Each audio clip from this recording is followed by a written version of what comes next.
धर्म प्रेमी हरि बंधु, श्रद्धेय मातृशक्ति, पिछले जनवरी के महीने से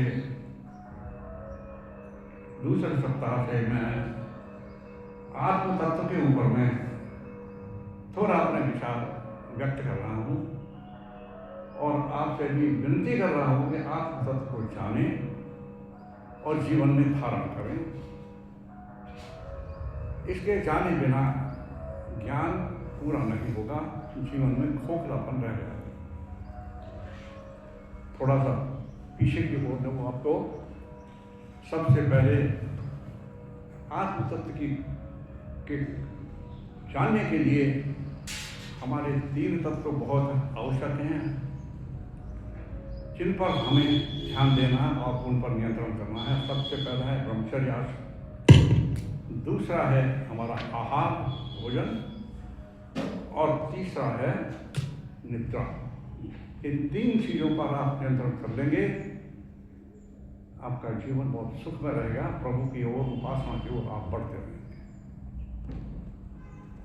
उसके बाद बताया था कि ये जो हमारे रूप स्तंभ हैं तीनों, इनके नियंत्रण के लिए क्या चीज आवश्यक है, और वो सबसे अधिक आवश्यक है भाई अपने मन पर नियंत्रण करना है, मन का निग्रह करना है।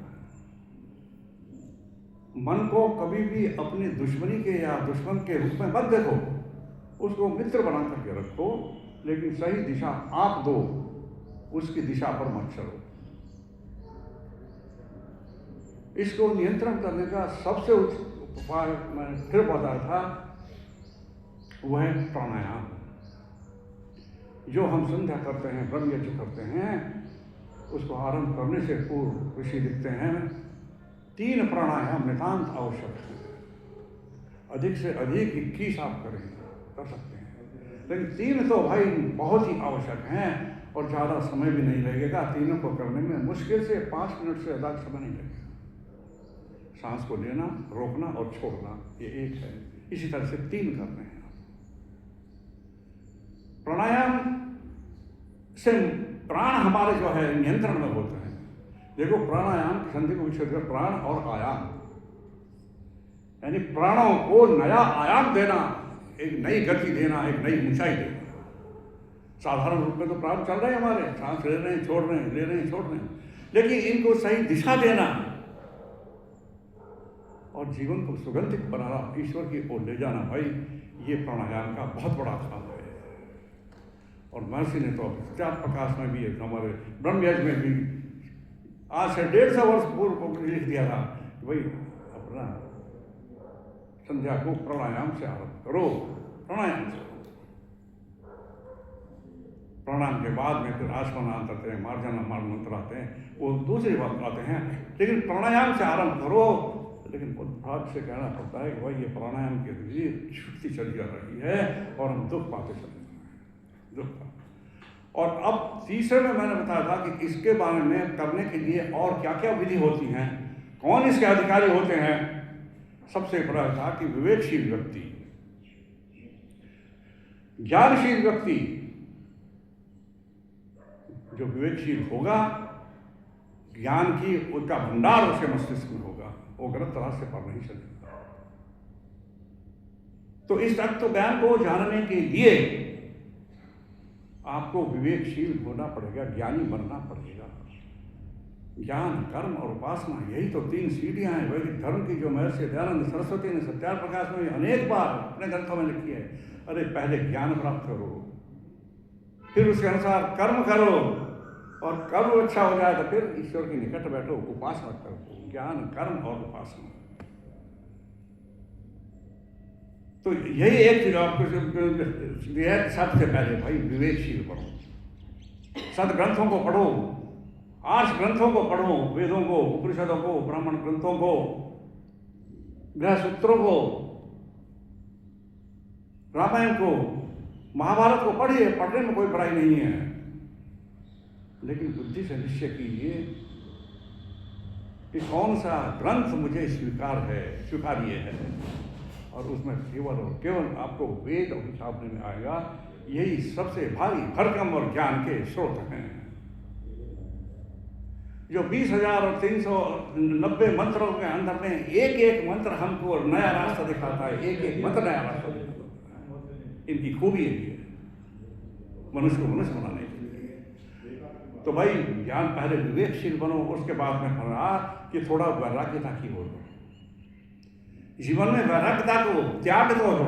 देखिए, सत्य और त्याग ये जीवन के ऐसे अभिन्न अंग हैं, ये जिस मनुष्य के साथ जीवन में जीवन काल से आरंभ से ही लग जाते हैं, भाई उसका जीवन धन्य हो जाता है और वृद्धावस्था तक जा करके वो कभी दुख नहीं पाता है। वो त्याग की व्यवस्था भी रखा है, वैराग्य को भी आराधना रखता है, विवेकशीलता भी रखता है। लेकिन अब ये त्याग की भावना भाई ये बहुत जबरदस्त। इसके धीरे धीरे जैसे जैसे उम्र बढ़ती जाती है, वैसे तो उम्र के अनुसार ये जो वैराग्यता हमारे साथ में ऑटोमेटिक आने लगती है। मैंने पहले भी बताया था, जो व्यक्ति 70-80 साल के आते हैं, नहीं मुझे ये नहीं चाहिए, मुझे ये नहीं चाहिए, मुझे ये नहीं चाहिए, मुझे नहीं चाहिए। बच्चे देते नहीं, बेटा ये बहुत अच्छा है, ये बहुत अच्छा चीज़ नहीं, बेटा मेरे लिए, मेरे सास के लिए, मुझे नहीं। ये धीरे वैराग्यता का और वैराग्यता के भाव में तप करना पड़ता है। तप करिए, कष्ट अपने नहीं, संसार के उद्धार के लिए, अपना उद्धार के लिए भी, परिवार का उद्धार के लिए भी, राष्ट्र के उद्धार के लिए भाई तप करना सीखिए। कष्टों को दुश्मन समझिए, कष्ट आपके मित्र हैं। इसलिए इन चीजों को ध्यान रहे कि जब तक हम कष्टों को नहीं सहेंगे भाई, और कष्टों में ही परमात्मा को बस याद करेंगे, तो भाई सुख में तो फिर बहुत बहुत बड़े हम आदमी हो जाएंगे, उसको भूल ही जाएंगे। सुख के माथे सल पड़े, नाम हृदय से जाए, बलिहारी हुआ दुख की जो पल पल नाम रटा। इतनी महिमा है। और हम कहते देख, अरे इतना कष्ट आ गया, ये हो गया, वो हो गया। कभी किसी से कुछ मत कहो। इस संसार में कोई देने वाला, कोई कष्टों को हरने वाला नहीं है। हाँ, सांत्वना देने वाले हैं, आपको जो है आपकी श्रद्धा को देखते हुए आपके मदद भी करने वाले कुछ समय तक आ जाएंगे। लेकिन भाई कष्टों का भोग तो स्वयं को अकेले को ही करना पड़ेगा। न कहना कुछ कभी जग से, प्रभु से ही तू कह लेना। उससे भी नहीं कह सकते। हाँ, क्योंकि हमारे कर तू ईश्वर पर, तुझे धोखा नहीं होगा। कभी किसी से कष्ट को मत करो। जो दुख आवे तो हंस दे सह लेना, जो सुख आवे तो हंस देना। न कहना कुछ कभी जग से, प्रभु से ही तू कह लेना। जो कहना है, जो शिकायत करनी है, उसी से कह लेना है। वही शिकायत की सुनने का भंडार है, वही शिकायत को दूर करने का उसके पास है। हमारा आपके पास में क्या है? कुछ। इसे बंधु तो थोड़ी सी त्याग की, कष्टों को सहने की और वैराग्यता की भावना जो था, इस वैराग्यता में फिर मैंने और भी बताया था कि इसके 6 अंग हैं। वो उसकी नहीं जाऊँगा, काफ़ी उसमें है, श्रद्धा भी है उसके अंदर में। फिर आपका एक सबसे बड़ी चीज़ आ जाती है, हमको समाधान भी मिल जाता है जिन करने के पश्चात में। और श्रद्धा के पास में भाई आप आइए, आप अपने श्रद्धा को, इन चीज़ों को स्वीकार कीजिए और करके ब्रह्मत्व को प्राप्त कीजिए। और अब आज इस तत्व ज्ञान की 4थी कड़ी पर मैं अंतिम उस पर आ रहा हूँ कि इसके पश्चात एक कड़ी जो रह जाती है और वो बहुत बड़ी है। जितना अभी तक मैंने सुनाया है, आपने सुना है और आपने स्वाध्याय किया, उन सबसे वो बढ़कर के, सबसे बढ़कर के। और वो है कि हम प्रभु भक्ति की अब और उपासना की ओर कर रहे हैं। हमने ज्ञान भी प्राप्त कर लिया, हम ज्ञान को पकड़ने के लिए ज्ञान के रास्ते पर चल भी पड़े और अब हम आते हैं उपासना के रास्ते पर आ रहे हैं। ये उपासना है। यदि इन दोनों को कोई करके हमने उपासना को छोड़ देंगे तो अधूरा रह जाएगा, कुछ नहीं रहेगा। उपासन, उपमाने नजदीक, आसन नजदीक, आसन के नजदीक बैठना। आसन है हमारा प्रभु के नजदीक, प्रभु का आसन है वो, जिस पर हम बैठ रहे हैं। आसनों की बहुत महत्वता है, कभी बाद में बताइए क्या महत्वता है। हम साधारण रूप में लेते हैं, झाड़ पहुँच कर बिछालिया उठा कर रख दिया, नहीं। ये जड़ पदार्थ की हमारे इनके प्रति श्रद्धा रखो। ये पूजा के योग्य नहीं है, मैं बार बार कह रहा हूँ। ऋषि लिखते हैं ये पूजा के योग्य नहीं है, ये श्रद्धा के योग्य है। ये हमारे जीवन में दैनिक में काम करने आने वाले हैं। ये कारपेट बिछा हुआ है, विद्या रूप का नहीं है। सर्दी में हमको घर भी देते हैं, हमारी श्रद्धा रखो, बहुत अच्छी चीज़ है। ऐसे नहीं विषादिया उठाकर कर दिया डाला, नहीं, हर एक पदार्थ इसलिए तो चाहे घास का चंदन का भी वह श्रद्धा का पात्र है, क्योंकि ईश्वर की प्रति। तो बंधुओं, इसमें सबसे पहले हमको आता है कि देखिए हमको अनन्य भक्ति करनी पड़ेगी। एक छोटी सी कथा आती है, किताबों पुस्तकों में आपने भी पढ़ा होगा और आर्य समाज के कार्यक्रम में पहले कभी सुना होगा। देवर्षि ब्रह्म वेद व्यास जी सरस्वती नदी के किनारे प्रातःकाल के समय पर घोर वीणा पर बैठे हुए थे। वेदव्यास जी बहुत विद्वान थे, लेकिन फिर भी उनको मन में प्रसन्नता नहीं थी, खिन्नता थी, उदास रहते थे। सोचते थे मैंने सारे वेदों का अध्ययन किया है, सारे उपनिषदों का अध्ययन किया है, सारे ग्रंथों की सारी विद्याओं का अध्ययन किया है, लेकिन फिर भी मुझे अभी प्रभु प्राप्ति नहीं हो रही। मेरे मन में, मेरी आत्मा में खिन्नता क्यों है? क्या बात है? उदास तो क्यों हूँ मैं? प्रसन्न क्यों नहीं हूँ? अपने आप से प्रसन्न होते हैं, अकेले बैठे हुए करते करते। इधर में देखते हैं देवर्षि नारद जी आ रहे हैं। नारद जी भी बड़े विद्वान, आदर सत्कार के पश्चात उनको आसन दिया जाता है, बैठते हैं, दोनों बातें करते हैं। नारद जी पूछते हैं कि वेदव्यास जी, आपके चेहरे पर खिन्नता नजर आ रही है, क्या बात है, क्यों क्यों रहा?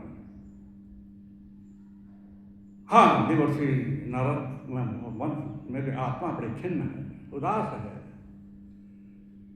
जीवन के मैं चौथी अवस्था में पहुंच रहा हूं और मैंने इतना वेदों का स्वाध्याय किया है, सारे 8 ग्रंथों को पढ़ा है, सब कुछ सारी विद्याएं पढ़ी है विश्व की, लेकिन फिर भी मुझे आत्मा में उदासी है, खिन्नता है, प्रसन्नता नहीं है कि मैं ईश्वर की तरफ बढ़ रहा हूं। जो प्रसन्नता होनी चाहिए वो मुझ पर नहीं आ रही। नारद जी तो पहले तो थोड़े से अपने जॉलीवुड में आकर कहते हैं आप तो बहुत विद्वान हैं, आपको बताने की क्या जरूरत है? वेदव्यास जी कहते हैं नहीं, ऐसा मत कहो, जो मेरा प्रश्न है उसका उत्तर दो कि मुझे इतना करने के पश्चात भी मुझे ईश्वर की प्राप्ति नहीं हो रही, क्या बात है, मुझमें क्या करना होता है? नारद जी गंभीर होते हैं और कहते हैं वेदव्यास जी सुनो, तुमने सब कुछ पढ़ लिया, विद्वान बन जाए, मेरे से भी ज्यादा विद्वान हो। मैं छोटे मुंह पर बड़ी बात नहीं कहता, आप तो मेरे से भी ज्यादा विद्वान हैं, लेकिन फिर भी जितना मैंने अध्ययन किया है आपको और आपके ज्ञान को के बारे में एक न्यूनता आप में अभी भी रह गई है। ऐसे क्या चौकन्ने होते हैं, क्या न्यूनता रह गई है? क्या न्यूनता रह गई है? कि न्यूनता यही रही है कि आपके अंदर में अभी अनन्य भक्ति की कमी है। अनन्य भक्ति, अनन्य का मतलब है जो जुदा ना आने वाली हो, बिछोड़ ना आने वाली ना हो, समाप्त होने वाली है। हाँ, अनन्य, जो सदा साथ में रहने वाली भक्ति हो, सदा साथ में 24 घंटे हमारे साथ में भक्ति रहे। इस भक्ति से अभी भी आप दूर हो और यही तुम्हारी त्रुटि है, यही कमी है। देखो ऋषि मुनियों के अंदर में ये बड़ी एक विश्वास एक बड़ी खूबी हुआ करती थी कि वो अपनी कमियों को जानने के लिए दूसरों से पूछते थे, दूसरे ऋषि मुनियों से, और वे जब बताते थे तो कभी नाराज नहीं होते थे कि आपने ऐसे क्यों कर दिया, मैं तो ऐसा हूँ जैसा आजकल होता है। नहीं, वो अपनी तरफ देखते थे। मैंने पहले बताया योगेश्वर राम की सबसे बड़ी खूबी, सबसे बड़ी उनका ज्ञान, उनका विज्ञान, उनकी धन संपत्ति, उनका राज, उनका न्याय, उनका प्रजा के प्रति प्रेम, माता पिता भाई बहन अपनी पत्नी सबके प्रेम वो अलग है, लेकिन सबको एक तरफ रख दो। और सबसे चीज में थी वो सबसे पहले कोई गलत काम होता था, कोई अपराध हो जाता था तो अपनी तरफ देखते थे, इसमें इस अपराध में मेरा तो कोई सहयोग नहीं है, मेरी वजह से तो नहीं हुआ है। जब कई कोप भवन में खड़ी होकर के और राजा दशरथ से दोनों मांग लेती है, राजा परेशान हो जाते हैं, बेहोश हो जाते हैं, राम ही राम कहते हैं। सुमंत जी को आदेश होता है राम को बुला करके लाओ। राम जी आते हैं, देखते हैं पिता राम राम कर रहे हैं, अचेत अवस्था में हैं, पिताश्री पिताश्री नहीं बोलते हैं। माता पिताश्री को क्या हुआ, क्या मेरे से कोई अपराध हुआ है? ये चीज हो गया, क्या मेरे से कोई अपराध हुआ है? बता मुझे क्षमा करें, बताइए कि क्या। तो कहने का मतलब यह है कि हमारे महापुरुषों में, युग पुरुषों में, ऋषि मुनियों में सबसे बड़ी क्वालिटी ये होती थी कि कोई मेरे परिस्थिति के कारण अगर किसी को कष्ट हुआ है तो मुझे बताए, मैं उसको अपनी कमी को दूर करूंगा। तो यही नारद जी ने वेद व्यास को कहा कि भाई अनन्य भक्ति की कमी है, और वो भक्ति भाई आज भी हमारे साथ में, हम लोगों के साथ में है, अनन्य भक्ति। हम अनन्य भक्ति नहीं करते। अनन्य भक्ति का अर्थ होता है कि आप सारे संसार को भूल करके कभी भी भक्ति को ना छोड़ें और उसी में रल मिल जाए, उसी के अनुसार कार्य करें, अपनी भक्ति करें। थोड़ा सा आप चाहे समय में परिवर्तन कर सकते हैं। प्रातःकाल भोर बेला से लेकर के और प्रातःकाल सूर्योदय से उससे पूर्व ये 3 घंटे की जो समय है, 2.5-3 घंटे का समय है, भाई ये तो हमारे नियंत्रण में है कि हम 4 बजे उठ जाएं और 6-7 बजे तक प्रभु की भक्ति में लगे रहें, क्योंकि उसके पश्चात तो और संसार के कार्यक्रम आरंभ हो जाते हैं, सारी दुनिया के काम बढ़ जाते हैं, परिवार के काम शुरू हो जाते हैं। सूर्योदय के बाद में भक्ति नहीं हो पाती है। क्यों करने को लोग करते हैं, हम भी कर रहे थे और लोग भी करते हैं, लेकिन जो लाभ आपको प्रातःकाल से उठने से 4 बजे उठते लेकर के और 6-7 बजे तक जो मिलेगा वो और कहीं किसी भी समय में नहीं मिलेगा। इसी को कहते हैं ये अनन्य भक्ति के जब आप भक्त हो जाएंगे तो आप दिन के और के गृहस्थ के संसार के और भी जितने कार्य हैं उनको करते हुए भी हम अपनी अनन्य भक्ति के साथ इनको करेंगे, और अनन्य भक्ति में जो आनंद आएगा काम करने में वो आपको विश्व के किसी भी बड़ी बड़ी से संपत्ति की प्राप्ति में भी नहीं आएगा। हमारी माताएं, बहनें, बेटियां सब खाना बनाती हैं। दो स्थिति होती है, एक तो प्रसन्न मुद्रा में खाना बनाए, एक आवेश में आकर के क्रोध मुद्रा में बनाए। दोनों सबका जो भोजन बनेगा दिन रात का हो जाएगा, आप ये जान करके रखो।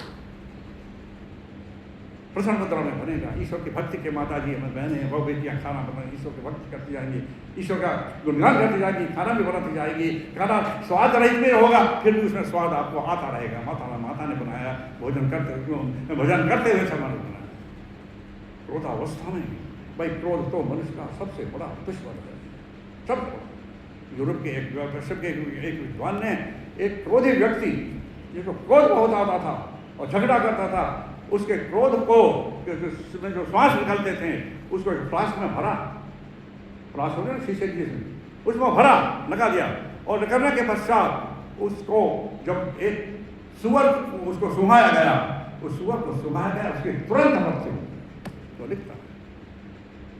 इतना ये भयंकारी हमारा क्रोध होता है, और इसलिए कहते हैं जब कभी क्रोध मनुष्य का सबसे बड़ा दुश्मन है। क्रोध है, आलस्य है, अविद्या है, अभिमान है, ये सारे ऐसे शुरू होते हैं ई से, और ये सारे आपको उपदेश दे रहे हैं, अरे इन सबको ये जो है ना क्रोध, अविद्या, विनाश, अभिमान इत्यादि, इनसे दूर रहो, दूर रहो, दूर। तो बंधुओं ये चीज होती है कि जब हम अपने शांत चित्त होकर के अपना ईश्वर की भक्ति में हम लग जाएंगे तब हमें क्रोध नहीं आएगा, क्योंकि संसार से आप जो है भक्ति वो कहलाती है जब भक्ति में मेरे और विचार परमात्मा के साथ में मेरा तारतम्य हो जाता है। भक्ति केवल एक फॉर्मेलिटी को पूरा करने की नहीं होती है कि मैं बैठ गया संध्या पे सनो देवी रवि से आपको भवंत पीते सिंह रवि सुने और शांति शांति शांति। These are the matter of all deep thinking. इनका चिंतन करने की आवश्यकता है। एक मंत्र को पढ़ो, उस पर चिंतन करो, इसका अर्थ क्या है, क्यों हो रहा है। तो अनन्य भक्ति करो, ये अनन्य भक्ति की काम होती है भाई। और ये भक्ति जब तक हम करेंगे नहीं, वही हमारा तत्व ज्ञान अधूरा रहेगा। ये अंतिम सीढ़ी है तत्व ज्ञान के प्राप्ति की, और अपने जीवन को मोक्ष की तरफ ले जाने की। तो हम जब इस चीज को देखेंगे कि तत्व ज्ञान क्या है, नहीं अनन्य भक्ति किसे कहते हैं, तो मैंने बताया अनन्य भक्ति है कि आप जितना भी आपके पास में समय मिलता है, एक समय निश्चित करो। पहले तो आज से 100 साल 150 200 वर्षों पूर्व लोगों के पास कोई ज़्यादा काम नहीं था, ईश्वर भक्ति हुआ करती थी, ज़्यादा विकास में नहीं था, तो एक तरफ भी चल उनको तो भक्ति का ही रहता था, भक्ति का ही नशा रहता था, तो सुबह से लेकर के शाम तक जो है। लेकिन आज पर स्थिति बदल गई है और मनुष्य इतना विकासशील हो चुका है, विकासशील तो हो चुका है विकासशील के साथ साथ में विध्वंसक भी होता चला जा रहा है। इंडिया टुडे में एक स्टेटमेंट आया था, उनके एडिटर्स का एक सम्मेलन हुआ था। तो इंडिया टुडे के जो चीफ एडिटर इन चीफ हैं मिस्टर पुरी, अरुण पुरी, कहते हैं अपने उद्घाटन भाषण में, हमने विकास तो बहुत किया है, बहुत विकास किया है, ऐसे विकास जिसकी हम कभी सोच भी नहीं सकते थे, लेकिन इसके साथ साथ में हम विध्वंसक भी बनते चले जा रहे हैं। हम 5 कदम आगे चलते हैं तो 3 कदम पीछे हो जाते हैं। ऐसी स्थिति आ हो गया। वेद कहता है कि एक तरफ जब आप आगे आगे बढ़ रहे हैं, विकास करते चल रहे हैं, तो फिर विध्वंसक का पीछे जाने की कोई स्थिति नहीं आनी चाहिए, कोई नहीं आनी चाहिए। चाहे जीवन हमारा समाप्त हो जाए, विध्वंसक की स्थिति कोई नहीं स्थिति हो जाए। और इस विध्वंसता के पीछे जैसे आज विश्व युद्ध बनने के वो चर्चा हो रहे हैं, होगा नहीं ये तो भगवान जानता है, लेकिन कितनी लाखों व्यक्तियों की मृत्यु हो चुकी है ईरान में, अमेरिका में, इजराइल। एक अस्पताल में 135 बच्चे जिन्होंने अपनी आंखें भी नहीं खोली थी, सब धराशायी, सब मृत्यु की घाट। तो बंधुओं, ऐसी स्थिति जो व्यक्ति जो ईश्वर भक्त होगा उसके सामने में ऐसे विध्वंसक स्थिति नहीं आएगी। उनकी इस स्थिति लाने में कमी है, अनन्य भक्ति उनकी नहीं है। वो कहते तो हैं कि उन्होंने ऐसा किया, वो बात दूसरी राजनीतिक बातें, हम उस पर नहीं जाते, लेकिन अनन्य भक्ति नहीं है। वो केवल और केवल अपने स्वार्थ है, वो अपने राज्य को बढ़ाना चाहते हैं, इसमें निर्दोष व्यक्तियों की, बच्चों की, महिलाओं की कितने की हत्या हो जाए, कोई फर्क नहीं। तो बंधुओं, ये जो भी व्यक्ति अनन्य भक्ति करेगा वो अनन्य भक्ति के मार्ग पर ही चलेगा, वो विध्वंसक के रास्ते पर, तोड़ के रास्ते के ऊपर में नहीं चलेगा। अमेरिका ने कहा जहाँ पर अपने पूंजीवाद के रास्ते पर सबको नियंत्रण करूंगा, फेल हो गया। रूसिया कह रहा है कि नहीं, मैं सबको एक साथ बंटवारा दूंगा, संपत्ति का कम्युनिज्म आएगा, वो भी फेल हो गया, धराशायी हो गया। एक राष्ट्र के 20 राष्ट्र बन गए। ब्रिटेन के काम कर सारे विश्व पर राज करूंगा, कुछ हद तक कर भी दिया था, लेकिन हम सारे के सारे राज्य स्वतंत्र हो गए और ब्रिटिश राज्य छोटा सा समस्या है। केवल एक भारत एक राष्ट्र है जो कभी लड़ाई की नीति का कभी समर्थन नहीं करता, और इतिहास हमारा साक्षी है, हमने कभी किसी दूसरे राष्ट्र के ऊपर में कोई आक्रमण नहीं।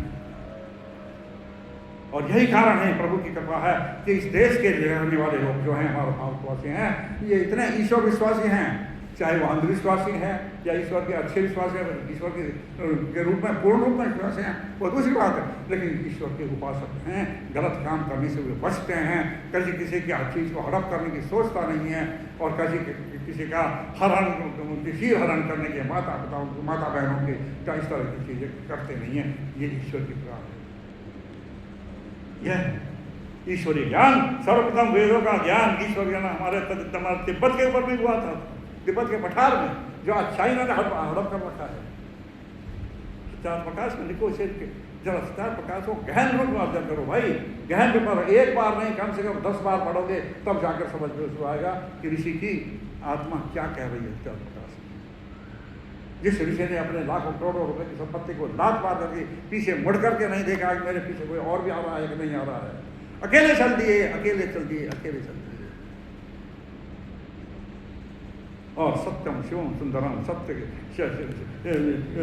सत्य रूपी शिव की तलाश में निकल पड़े और उसको प्राप्त किया और अपने जीवन को धन्य प्राप्त किया कि आज 150 वर्षों के पश्चात भी, उनकी मृत्यु के पश्चात भी आज हम उनको याद करते हैं, और हमारे वक्ष स्थल पर अमिट उनकी छाप पड़ी हुई है, जैसे योगेश्वर कृष्ण की और मर्यादा पुरुषोत्तम श्री राम की है, कभी मिटते नहीं।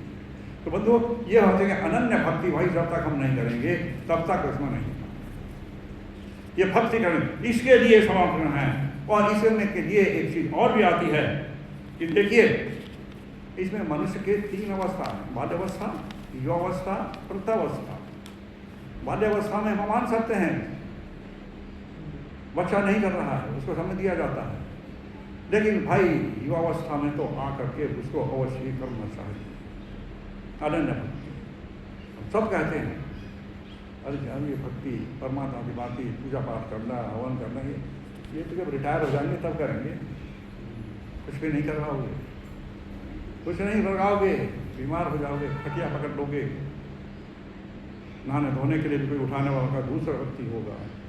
इसलिए जो संस्कार आपके बचपन से और युवा काल से पड़े हुए हैं वही तुमको आगे धकेलते रहेंगे, और वही धकेलेंगे तो आपको कभी भी मोक्ष की प्राप्ति कभी नहीं होगी, कभी ईश्वर की अनुभूति कभी भी नहीं होगी। इसलिए ये चीज़ होती है कि हमको बच्चों को ये हमारे सूर्य संस्कार यही हमें उपदेश दे रहे हैं। ऐ मनुष्यों, एक एक संस्कारों को धारण करो, एक एक संस्कार आजपति समाप्त होती चली करो।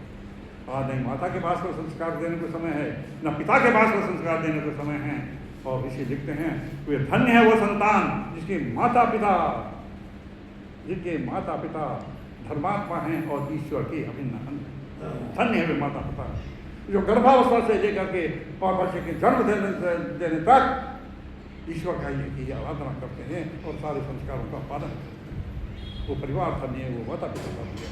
क्योंकि संस्कार का देने का सबसे पहला जो स्थान होता है वो घर ही होता है, घर में ही संस्कार दिए जाते हैं। आज तो हम ये समझने का समय नहीं है ना, स्कूल जाएगा वहाँ संस्कार देगा, फंक्शन जाएगा, हाँ तो पढ़ा दिया जाएगा, A for apple, B for bat, ये पढ़ाया जाएगा और कुछ नहीं। इसलिए बंधु ये हमारे जो आश्रम में हमारी जो संस्कार देने की व्यवस्था है ये हमारे घर से ही आरंभ है। विद्यालय घर से ही, बच्चों के लिए विद्यालय पहले घर से ही आरंभ होता है। 5 वर्ष तक माता संस्कार देती है, 5 वर्ष के पश्चात से 8 वर्ष तक पिता संस्कार देता है, सांसारिक चीज़ों से उसको परिचित कराता है, और 8 वर्ष के पश्चात गुरु के हवाले कर देता है, गुरुकुल में भक्ति करवा देता है। वहाँ गुरु अपने घर में धारण करके उसको संस्कार देते हैं, शिक्षा देते हैं 25 वर्ष तक। तो बंधु ये चीज़ हम जब तक इसमें नहीं करेंगे हमारा इसमें का कल्याण भाई होने वाला नहीं है। इसमें निराश होने की आवश्यकता नहीं है, लेकिन निराशा की बातें इसलिए बताई जा रही हैं कि ताकि निराशा से आप ऊपर उठो और जितना जीवन शेष है भाई उसको तो कम से कम अपने सुधार करो। अभी तक जितना किया है उस पर हमारा कोई अधिकार नहीं रह गया है, उसको तो कर्मों के अनुसार हमें पर भोगना ही पड़ेगा, ईश्वर की न्याय व्यवस्था के अनुसार में। भविष्य का हमें कुछ पता नहीं क्या होने वाला है, ये वर्तमान है। सुधार लो, वैराग्यता के भावों को, विवेकशीलता को, श्रद्धा को, और एक और सबसे बड़ी कि बदले की भावना को बिल्कुल छोड़। ये रिवेंजफुल एक्टिविटी जो है ना कि इसने मेरे साथ ऐसा किया है वो मैं इसके जीवन का कर समाप्त कर दूँ, इतनी भयंकर हुआ वो जिसने कर दिया उसने गलत किया है, लेकिन वो समझ नहीं रहा है, वो नहीं समझ रहा कि उसको वो क्या काम करना चाहिए क्या नहीं करना चाहिए। वो निर्बुद्धि हो रहा है, अपनी मूर्खता से अज्ञानता के कारण ऐसा कर रहा है। लेकिन उसकी अज्ञानता में तुम मत फंसो, उसने रिवेंजफुल एक्टिविटी रखी है, बदले की भावना रखी है, तो तुम ऐसा कभी कभी मत रखो। अपने ऋषि मुनियों के जीवन को पढ़ो, दयानंद के जीवन को पढ़ो। कोई भी उसके विरोध करता था और अपने जो भेंट स्वरूप कोई भक्त जो लाते थे, कोई फल ला रहा है, कोई भोजन ला, सबके सब उनके पास में भेज देते थे जो विरोध करते थे। कभी ऐसा नहीं कहा कि तुमने उसको गाली दी हमारा ये, और वो वही भक्त भी वो जो गाली देता था कहता था अरे ये दयानंद ने भेजा है, तुम गलत रास्ते पर आ गए हो। मैं तो उसको सुबह से शाम तक गाली देता रहता हूँ, यो कैसे भेजेगा? नहीं यार स्वामी आपके पास भेजा, आपके लिए भेजा है, पानी पानी हो जाता है। ये चीज़ वहाँ के अपने विभाग से तो पहले कि अपनी अनन्य भक्ति को कभी भी छोड़ो मत, और जब तक अनन्य भक्ति के भाई शिकार उसमें नहीं होंगे हम अपनी जो तत्व ज्ञान का हमें जो प्राप्ति का है कि उस स्तर के छोर तक हम नहीं पहुँचाएंगे। और फिर एक और बातें हैं कि भक्ति हम कैसे करें। भक्ति तो करते हैं, सब कुछ करते हैं, और भक्ति का वही का है कि एक है परमात्मा का एक नाम है, ओम है, ओम है। न द्वितीयो न तृतीयो न चतुर्थो न पंचम न षष्ठवो न सप्तो न अष्टमो न नवमो तिमद्दम गमितम असी एक असर्वित कहा। उस परमात्मा का केवल एक नाम है, उसको ध्यान करो, उसको ध्यान करो, अपने जीवन का उद्धार करो भाई। और कभी किसी को से अपने विचारों में कमी मत लाओ। एक बार जब धारण कर लिया है, पहले सत्य की परीक्षा करके सत्य का रास्ता है और उसको धारण कर लिया है तो उसको छोड़ो मत, कमी मत लाओ। अपने पड़ोसियों की उनको देखते हुए, उनके आश्रम को उनको देखते हुए ये मत सोचो कि देखो कितना कमा रहा है, हमको तो इतने साल हो गए कुछ भी नहीं हुआ। कभी मत देखो, अपनी तरफ देखो, अपनी तरफ। आज हम समझ सकते हैं कि भाई वो कहते हैं ना हम सुधरेंगे जग सुधरेगा, लेकिन हम तो सुधारक नहीं कि हम भी है कि भाई नहीं हम तो सुधरते नहीं, तुम ही सुधर जाओ, तुम ही सुधर जाओ। ये चीज़ मत रखो, इस चीज़ को रखोगे आपके पास बन गए हैं। और एक चीज़ इसके हाथ में रखा, सबके साथ प्रेम का व्यवहार करो, प्रेम का व्यवहार। आपकी भक्ति में कभी भी प्रेम के स्थान पर कोई दूसरा अन्य रूप उसमें नहीं आना चाहिए, ईर्ष्या का कभी भी सवाल नहीं आना चाहिए। आप बैठे हैं भक्ति कर रहे हैं, बच्चे ने आपको दिया कि पापा समय हो गया, इतना देर हो गया, और तुम्हें तुझे पता नहीं मैं सत्य में बैठा हूँ, बीच में क्यों डिस्टर्ब कर रहा है, कह दिया, सुन लिया आपने। अपन तो ऐसी स्थिति आनी नहीं चाहिए, क्योंकि वो समय होगा जब आप बैठेंगे प्रातःकाल के समय में, तो बच्चे सोए रहेंगे, कोई भी आपके पास उस समय नहीं आएगा। ऐसी स्थिति में करने की ब्रह्म जी करने का है। तो लेकिन कह भी दिया है तो वो त्याग की भावना रखो, बच्चा है ना समझ जाए, कह दिया कोई बात नहीं, मैंने तो कुछ नहीं किया ना, मैंने तो उसको कोई प्रत्युत्तर नहीं दिया, मैंने तो क्रोध नहीं किया। ये चीज इसमें रखो, प्रेम की भावना सदैव, प्रेम की भावना। पोथी पढ़ पढ़ जग भया पंडित भयान को, 2.5 अक्षर प्रेम का पढ़े तो पंडित। ये चीज प्रेम के हमें 2.5 अक्षर ही होते हैं, और जिसने पढ़ लिया तो कभी नहीं कहा कि वही पंडित हो गया, तो पुस्तक पढ़ो या नहीं पढ़ो, लेकिन प्रेम की भावना भाई सबके साथ में रखो, प्रेम की भावना। और जैसे प्रेम की भावना अपने परिवार के साथ में रखोगे, अपने पड़ोसी के साथ में रखोगे, अपने राष्ट्र के साथ में रखोगे, वही प्रेम की भावना तुम्हारी ईश्वर के साथ में भी रहनी चाहिए और रहनी करनी पड़ेगी, यदि आप अपने जीवन का उद्धार चाहते हैं। और छोड़ जा नहीं, ये तो ऐसे ही चलता है, संसार है ऐसे ही चल रहा है, चलता ही रहेगा, तो भाई चलता रहेगा। हर संसार भी हैं, इसकी भी उत्पत्ति होती रहेगी, पालन पोषण भी होता रहेगा, इसका संघार भी होता रहेगा। आप समाज में आते भी रहेंगे, सुनाते भी रहेंगे, आप भी सुनते रहेंगे, संसार चक्र कभी रुकेगा नहीं, कभी नहीं रुकेगा। इसलिए हमको भाई प्रेम से हर प्रकार का, इसके साथ में प्रेम का मतलब है कि हम एक दूसरे के प्रति सद्व्यवहार रखें। ईर्ष्या की भावना, बदला लेने की भावना, कामावासना की भावना, कोई किसी प्रकार की किस तरह की कुशाभावना हम ना रखें। और जब तक ये नहीं होगा तब तक भाई आगे नहीं बढ़ पाएंगे। आप अभ्यास तो करो, देखो तो सही, कुछ ना कुछ प्राप्ति होगी, कुछ ना कुछ प्राप्ति। और जब इसको कर पाएंगे तो आपका जीवन में आप देखेंगे, हाँ अब मैं थोड़ा सा और ईश्वर के निकट बैठा, और ईश्वर के निकट बैठा। बड़ी वैज्ञानिक तरीके से स्वामी जी संध्या के 19 मंत्र की रचना की है। ऐसे ही नहीं 19 मंत्र को ले लिया, ये यहाँ वेद मंत्र ऋग्वेद से ले लिया, यजुर्वेद से ले लिया, कहाँ से ले लिया, सबसे ले लिया, नहीं। उनका संध्या के समय ईश्वर के प्रति प्रेम, एक मंत्र के अंदर में ईश्वर के प्रति प्रेम है। सबसे पहले कहा कि अपने शरीर को स्वस्थ बनाओ, अपने शरीर के एक एक अंग को स्वस्थ बना करके रखो, क्योंकि शरीर अगर स्वस्थ नहीं होगा तो न संध्या कर पाओगे, ना हवन कर पाओगे, ना कुछ और कर पाओगे। इस पत्र को और फिर ज्ञान प्राप्त करो। ईश्वर ने परमात्मा रचना करी, तो त्रंच सत्यंचा भी तब से ये जो है संसार की रचना का भी है। और फिर और आगे बढ़े कि 6 दिशाओं के अंदर में तुम्हारा कोई दुश्मन ना हो, कोई शत्रु ना हो, किसी के साथ तुम गलत व्यवहार ना करो, तुम नहीं करोगे तो वो भी नहीं करेंगे। और अंत में 3री सीढ़ी पर पहुंचते हैं तो आता है एक उपासना कहा जाता है, और उपासना का अंदर है कि हम उपासना करते करते प्रभु के निकट पहुंच रहे हैं। पिछली दोनों 3 सीढ़ियों को पार कर दिया है और अब हम अंतिम सीढ़ी पर पहुंच रहे हैं, उपासना उपासना और बंधु। इन चीज़ों ये करने की विद्या है, और जब तक हम करेंगे तो आप एक बार करके देखिए, स्वयं पर थोड़ा सा कष्ट उठा करके देखिए, और थोड़ा सा कष्ट उठा करके देखिए क्या बात है। और उसके बाद में भाई तो भक्ति करें,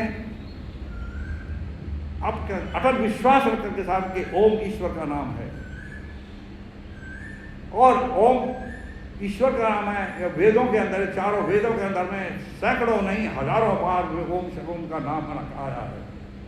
और ओम के अंदर में इतनी शक्ति है कि ये सृष्टि की उत्पत्ति भी में साथ देता है, सृष्टि के पालन पोषण में भी रहता है, और सृष्टि के संहार के वश में ये ओम है। ओम है, इसे ईश्वर का मुख्य नाम ओम है।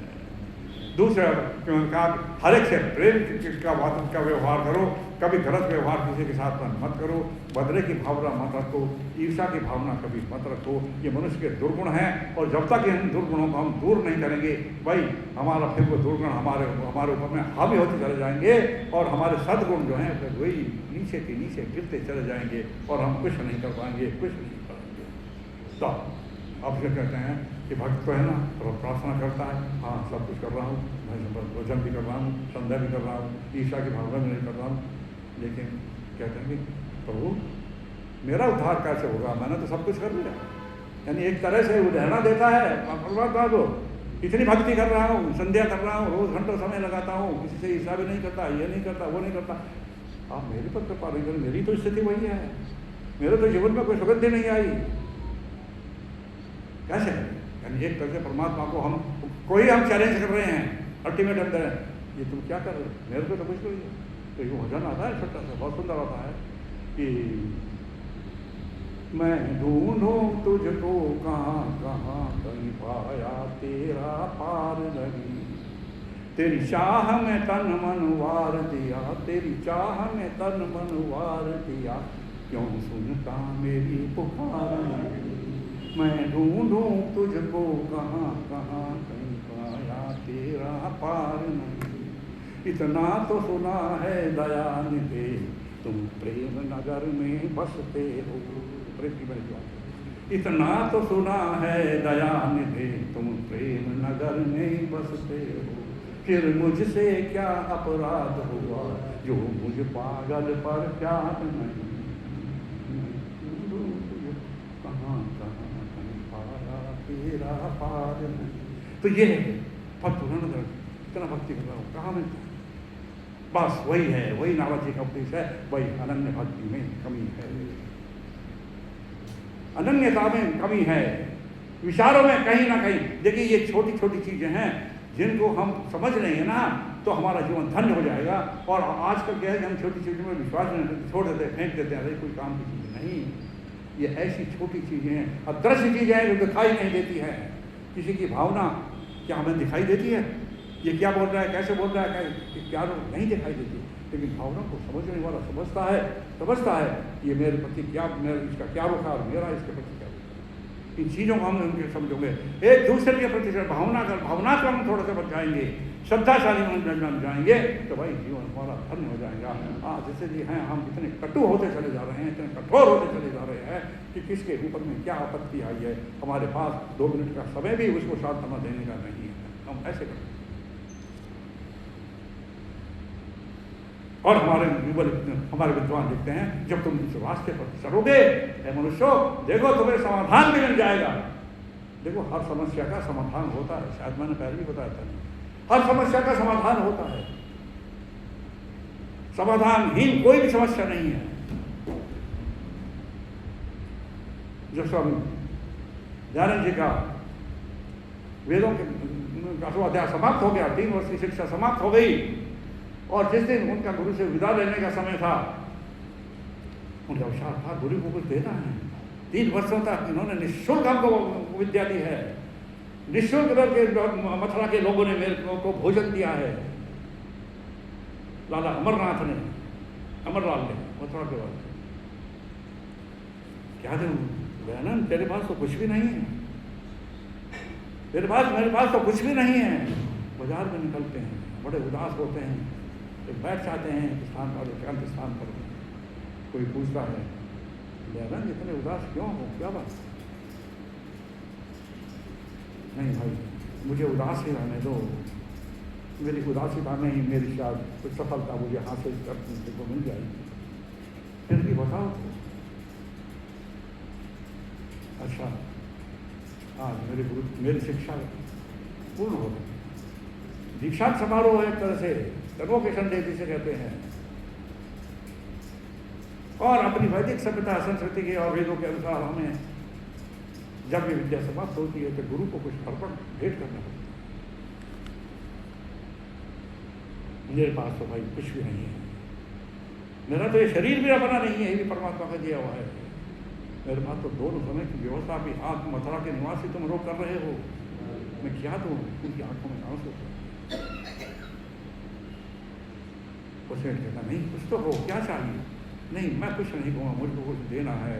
अगर देना है तो देखो मेरे गुरु की एक अभिलाषा रहती है कि भोजन के पश्चात उन्हें जान लिया था लौंग का प्रयोग करते थे, लौंग खाते थे, लौंग कि मुझे कम से कम एक से लौंग मिल जाए, मैं गुरु की इच्छा को पूर्ण कर दूँ कि वही लौंग उनके काम आएगी भोजन के पश्चात। आकर उसने सेठ ने दे दिया, ये एक से लौंग है, दे जाओ, चले जाओ। अपन विद्यान को आते हैं, गुरु आते हैं, दयानंद शरण छूते हैं। दयानंद आज तुम्हारी विद्या का अंतिम दिन है, आज विद्या का अंतिम दिन है। हाँ गुरुदेव मुझे पता है। गुरु दक्षिणा में क्या लाए? अभी तो चक्षुहीन थे, देख नहीं सकते।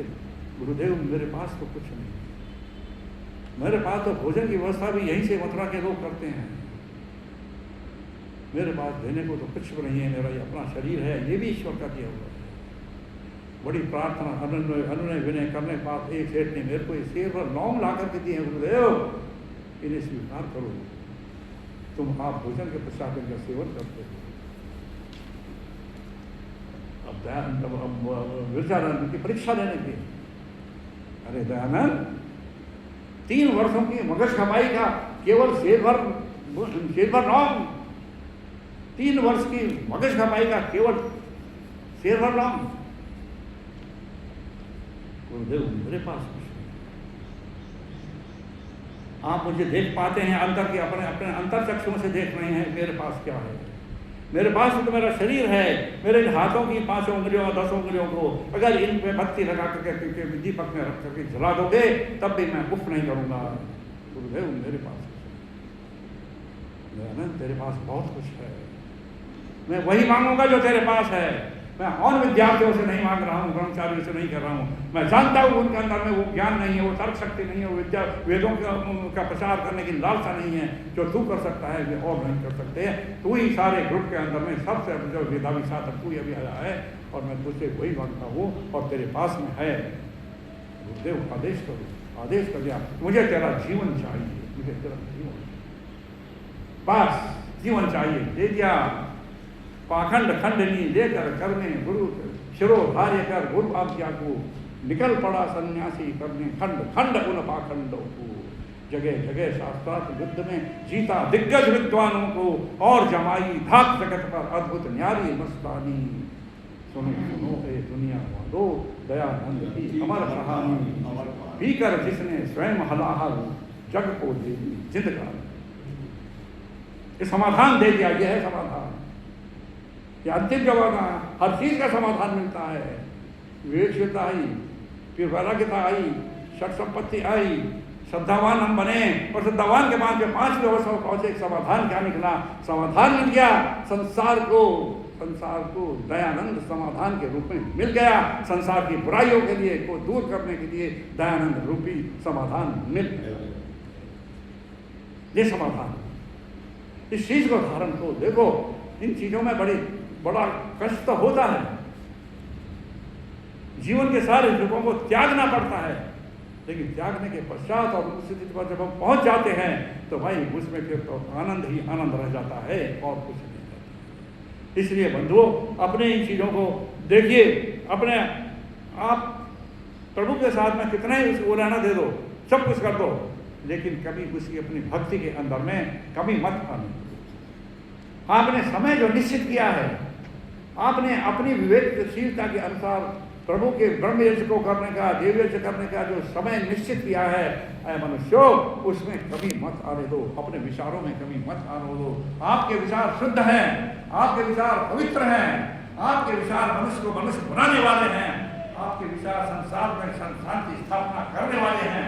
इन चीजों को तुम छोड़ दोगे समाजो तो तुम औरों से मत करो कि वे लोग तुमने जो छोड़ दिया उसका अनुसरण करेंगे, वे कभी नहीं कर पाएंगे, ना उनका बस का आयोजन करने के, ना उनकी क्षमता। इसलिए जब स्वामी दयानंद वेद भाषा ऋग्वेद भाषा लिख दिया था, सत्यार्थ प्रकाश लिख दिया था, तब का आर्य समाजों के ऊपर में सबसे बड़ा का वेदों के प्रचार और प्रसार का सबसे बड़ा दायित्व केवल और केवल आर्य समाज और आर्य समाज के सदस्यों और अधिकारियों के ऊपर में डाला था कि तुम ही कर सकते हो और लोग नहीं कर सकते।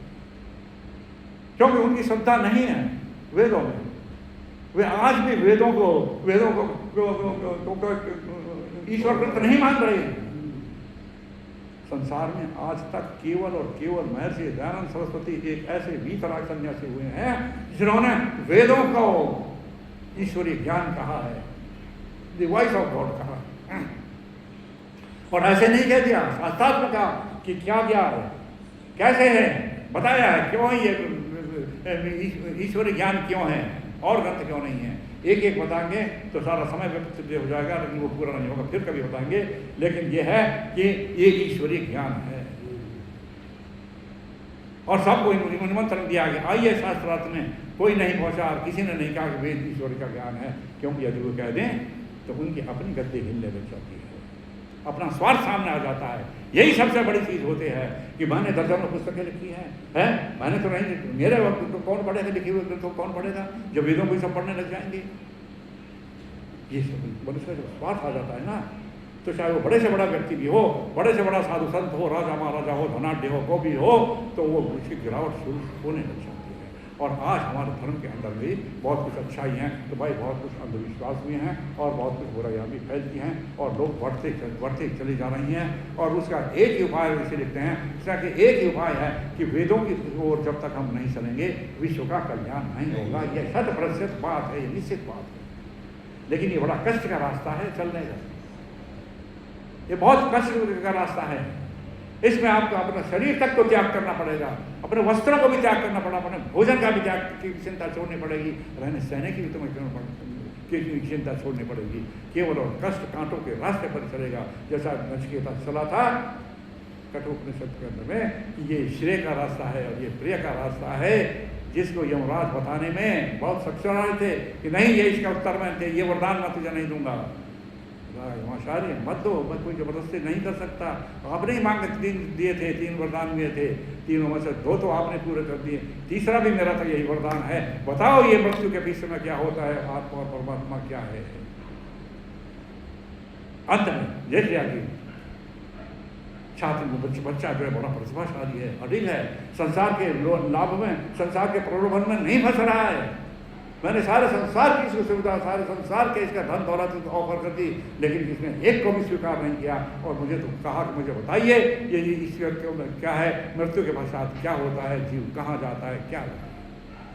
और फिर वो लंबी कथा है, उसको बता देते हैं, कई दिनों तक की कथा है, करता है इनका तो भाई। तो ये कष्ट का रास्ता है, और जब तक कष्ट होगा तो भाई, और जब कष्ट तो होते हैं हर, जब तक किसी के जीवन में कष्ट नहीं आता ना, सुख भी नहीं आता।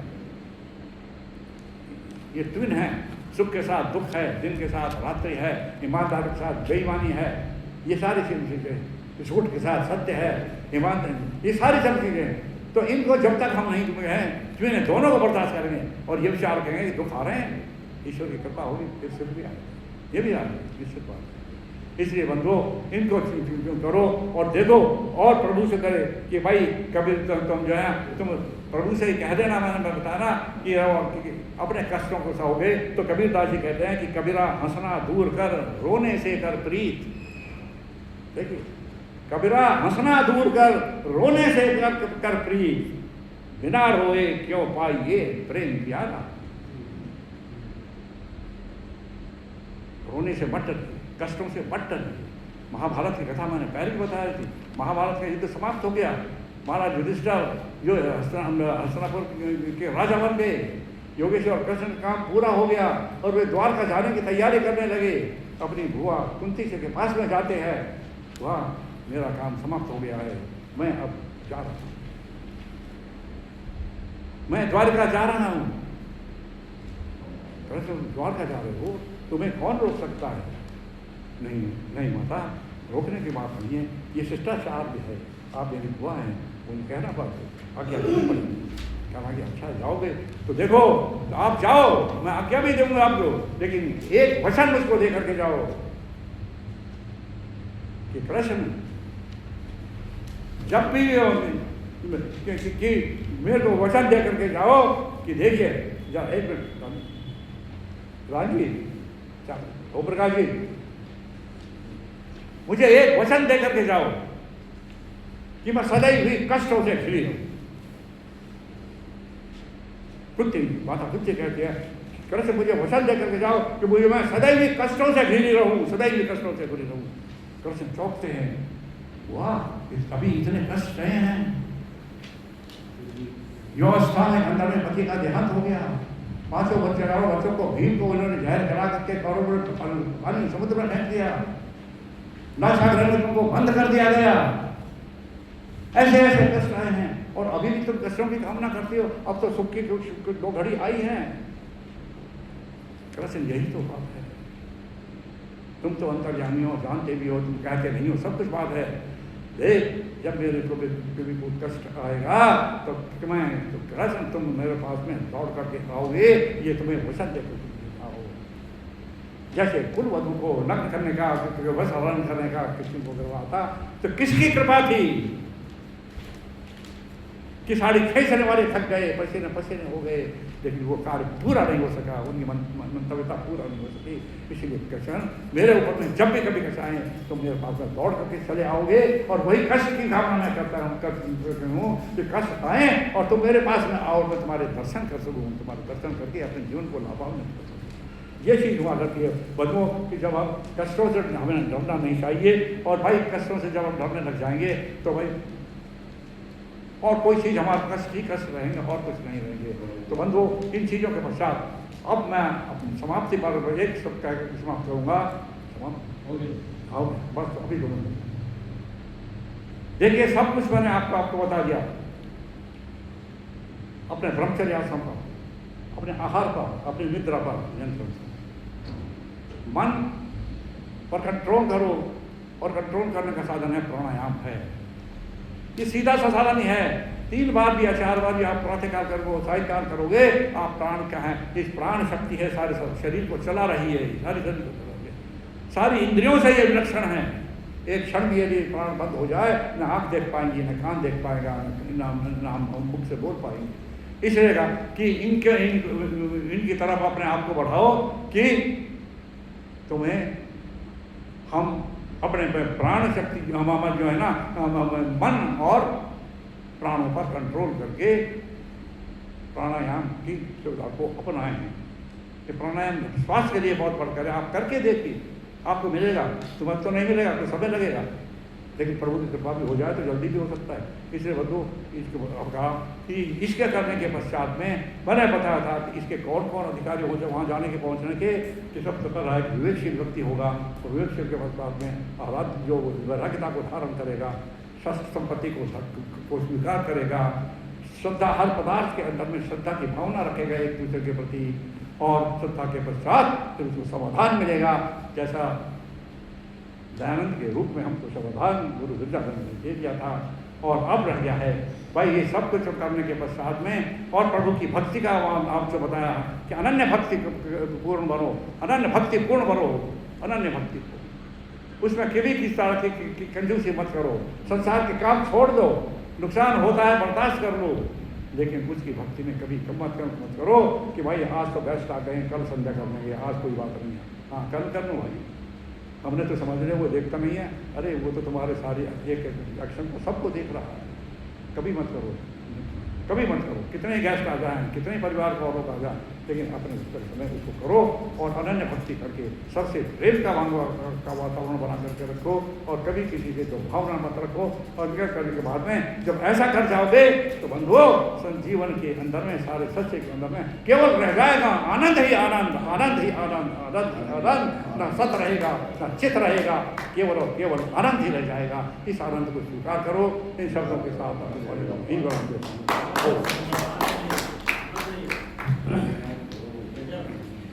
टाइम अनाउंस करो, टाइम क्या है आपका?